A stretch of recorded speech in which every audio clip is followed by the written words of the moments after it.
You go live, and first thing it does, oh, read this. It's like, oh, yeah, go to hell, YouTube. Um, I titled this "Where Warm Waters Start" because you're looking for where warm waters halt, which is in Colorado. But where warm waters start, it'd be here at Fenn School, the Fenn School. And you notice right above Fenn School, it's on Fenn School's on Monument Street in Concord, Massachusetts. And just above Fenn School is Carr Road. Well, the definition of Carr, Carr, is a fen with trees in the woods, with woods in the fen. The wood is in the fen. Okay? So, so from the schoolhouse here, I'll zoom in a little bit before I pan over. From the school, and I'll go up here, show you. See? And there's the Google information, the address, 516 Monument Street, Concord, Massachusetts. I was trying to tell those guys on the idiot channel, the idiot tweakers, about this.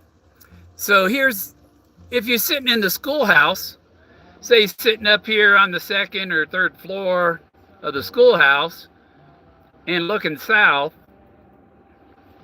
I'm zooming out from the school. Where to go? There it is. There's the Fenn School. Wow, I zoomed way out. Okay, I got to put this stuff in the middle, and we zoom in, back in. I zoomed too far out. So there's the Fenn School, and looking out the schoolhouse window, down here, we have, oh, Jesus, my finger touched the button keyboard. Bargain code. Captain David Brown's house. Okay? So, on the morning of April 19th, 1775,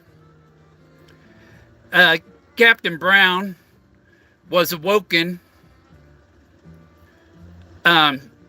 It's a historic site. It's run by the National Park Service. But Captain David Brown was awoken by the ringing of bells. If you wish to please my ghost, ring my bell. Woke him up. Forrest is going to come back as revolutionary. So he got woke up at 1, 2 in the morning. So they said between 1 and 2 o'clock in the morning was when the bells rang. And they didn't yell the British are coming. They yelled the regulars are coming. They were the British regulars. So you see right above David Brown's house is the muster field. And that's where he mustered, I think, those 400 men. 400 men with rifles. They had rifles here and guns.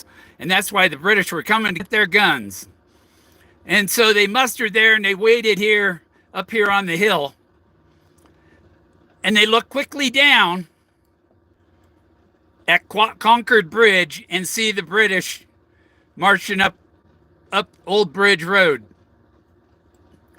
Where they met him at the bridge, the British shot at the Americans, killed 2 Americans, wounded, I think it was 10 others.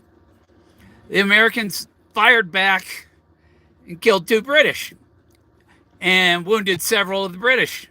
And the British fled the scene. Now, so there we just went from the Fenn School to the home of Brown, Captain David Brown, to the muster field. And what did they tell them? Don't shoot till you see the whites of their eyes. The blaze, the whites of their eyes. And also the muzzle flash was the blaze. And these guys didn't have little bullets. So take it in the canyon. Well, how do you spell canyon in Spanish? C-A-N-O-N. Cannon. these guns, the bullets were 3/4 of an inch in diameter. They weren't 50 cals, they were 75 caliber. And so, yeah, they made big holes in David Brown's house. The British had gone in while he was over here at the muster field and Major John Buttrick's house. The British were raiding his house and breaking his mirror and scaring the shit out of his wife. So that happened there. And so there's the old mansion. And this is all run by the National Park Service right there. Northbridge Visitor Center. It's a... And if I go... Will it show me? Oop. Where's the website? Oop. Oop.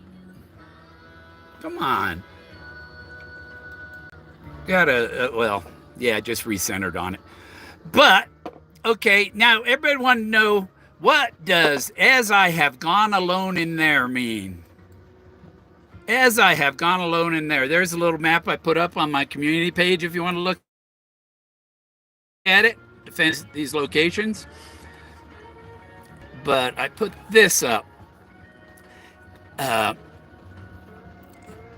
Not for ourselves alone, Department of Defense. I'll get to the video here.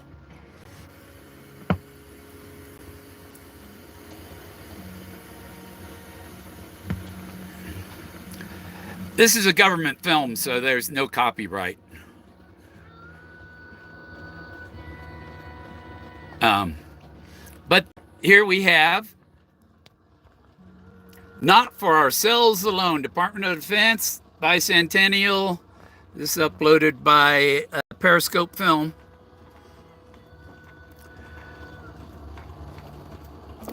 It gets to talking.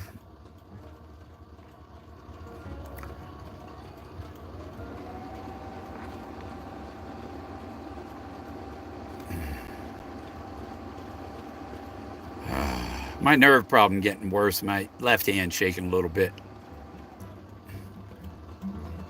Couldn't find my little tripod.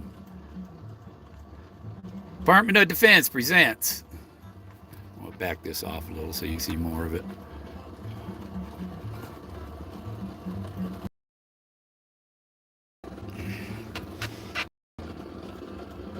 I'm packing up, getting ready to move. Gotta start the RV. It turns over. I think I gotta put some starter fluid in it is all. Get it running, get some fresh gas in the tank. So it goes over to, World War II. Let's see, yeah, it's gonna have audio here soon. There's some Air Force. There's a F4 Phantom. You can tell by the engines coming out the back. 200 years ago, on July 4th, 1776, the Founding Fathers joined together and penned the Declaration of Independence. The effect was world-shaking. When, in the course of human events, it becomes necessary for one people to dissolve the political bands which have connected them with another,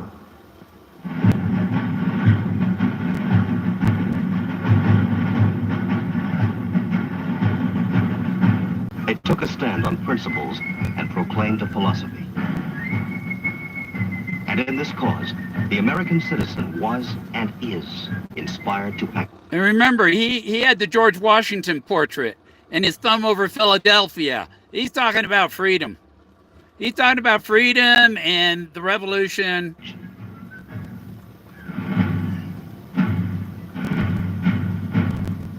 He has sweated and toiled, growled and cursed. And with a prayer for victory on his lips, he has died.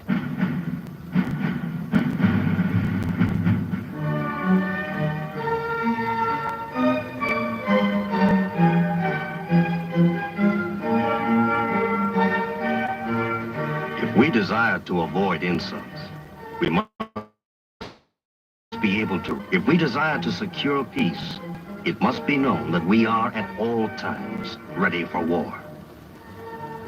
they are the most absolute cowards on the face of the earth. They are just now worked up to such a degree of enthusiasm that they are easily persuaded that whatever they undertake, they must be invincible. I begin to see what a price liberty asks. That folk must learn to hold together, for they have only God and themselves.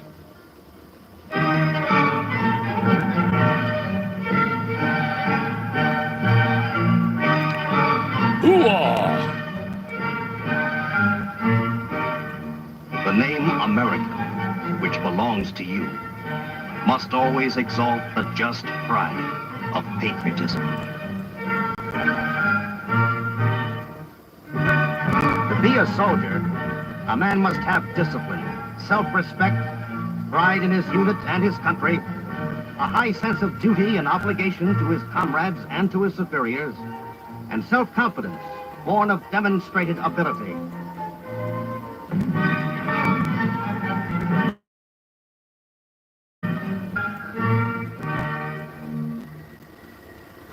To see men without clothes to cover their bodies, without blankets to lie on, without shoes, for want of which their marches might be traced by the blood of their feet, is proof of heroes dare to die and leave their children free. Bid gently spare the shaft we raise to them and thee. There's the cannon. It was at the field at Yorktown in 1781 that it was finally decided, after 6½ years of heroic struggle, that the shot heard round the world had not been fired in vain. See, there you go. The shot heard round the world. The bullet. And where did the bullet hit? It hit here in Colorado. Captain David Brown is related to David Jennings Brown, who owned Bootjack Ranch over here, which was my home of Brown in Colorado.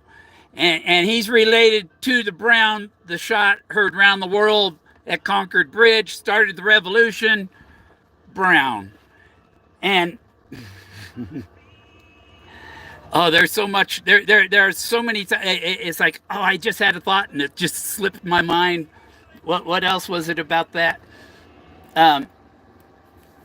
So we have the as above, so below. So this is the spiritual as above.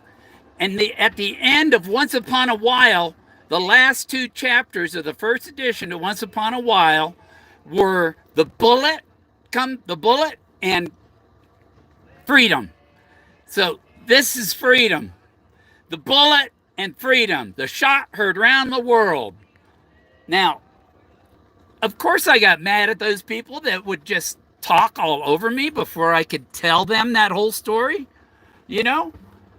And Greg is the kind of guy, it's like the new president of Argentina said, the state does not create wealth. The state destroys wealth. Well, Greg is the kind of guy that destroys women. So that good guys, nice guys, don't have a chance unless you're brutal, according to him. You know, he got through 4 women in the time. I don't think didn't even have a freaking date. You know? Oh, yeah, you know, nobody ever shows up. You call them when you're in town and they, oh, nope, not available, you know? Yeah. But it was about freedom, independence, freedom, the American Revolution. There's Forrest right there. Up the tree. Yeah. Okay. I think that's enough. I think I got that message through. I might do another one later where I put my face on. I don't know. I don't have Zoom anymore because nobody would come join in. Nobody wants to talk about the real solution. The real solution, independence. He was against the government, and we're in the middle of a revolution right now. He was telling us the revolution is coming. And we all win because if we make an effort, we will get our freedom back. he was for the Constitution. All veterans swore an oath to uphold the Constitution. And right now our government has gone rogue against the people. So it's time for the government to be brought under constitutional law. That's all I'll say. Okay, now there it is, X, huh? All right, we'll see you later. And happy Thanksgiving Day. And yesterday I tried telling them, Ben's all about DB Cooper. And it's like, Ben, yesterday was the 60th anniversary of JFK getting shot in the head. Important literature. Hemingway shot himself in the head. He's got mildew with the bullet hole in the hat. I was rifling through my brain, he said.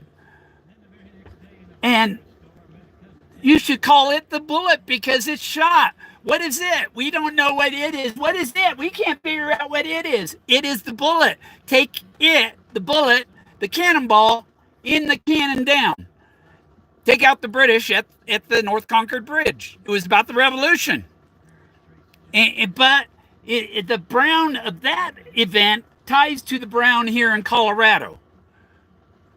Janet Landgard believed it was this Brown that I had. She believed everything until I went down there to visit her, and then she misconstrued something I said to some other guy that was named Gorman. I don't know of any relationship with him, as family-wise, you know. He might be a 30th cousin, who knows, you know. But she thought I was talking to my son, telling my son I didn't love him, and because I told the guy I don't love you that way, because he said something gay. I don't love you that way, I said. And she took it that I was telling my son I don't love him. And it's like, no, that's not what you misconstrued it, you and your dumb little friend, you know. So I was a jerk for telling a friend that I didn't love him in some gay way or something, you know. So, there's some text. Yep. Happy Thanksgiving. My ancestors came on the Mayflower and were there for the first Thanksgiving. So, about 5 of my ancestors, the Allens, the Allen family, and the Hopkins, like Anthony Hopkins family. He's a Hopkins.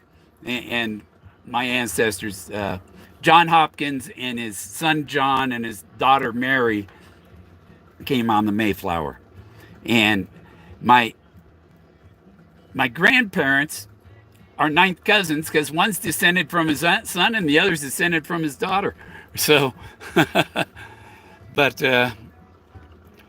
yeah, it's right there. The Fenn School in Concord, Massachusetts. The shot heard round the world. Listen all and hear me good. The shot was heard round the world. Yeah. This is epic. Happy Thanksgiving, MJ. Happy Thanksgiving. I might be driving across the Midwest here next week because I'm buying a house in the East.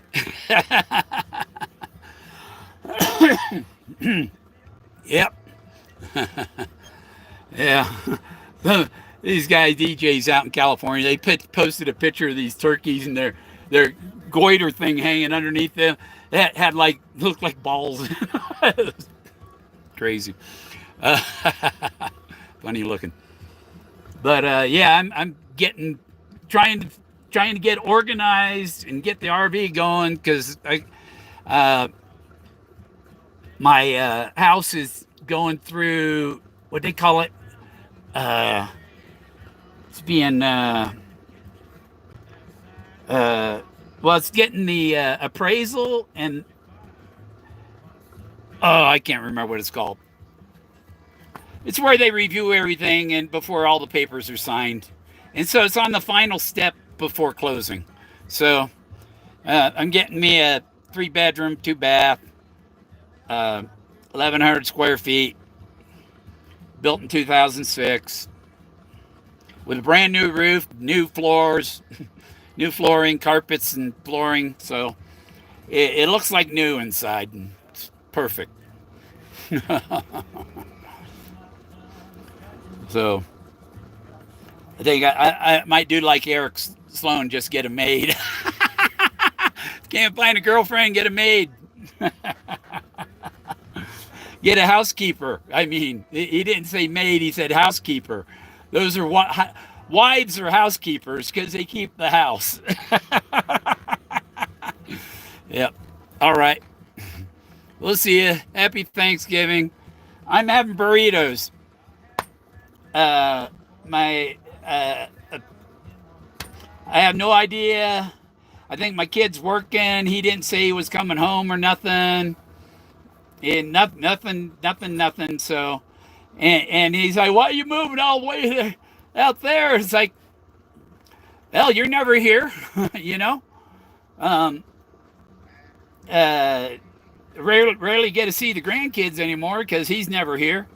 So I may as well move out there. And I told him, look, try and find, because he doesn't like working out in the middle of nowhere, away from his family. I said, look for a job in the house. Houses are cheap there, and find a job out there. You know. Happy Thanksgiving. See you later.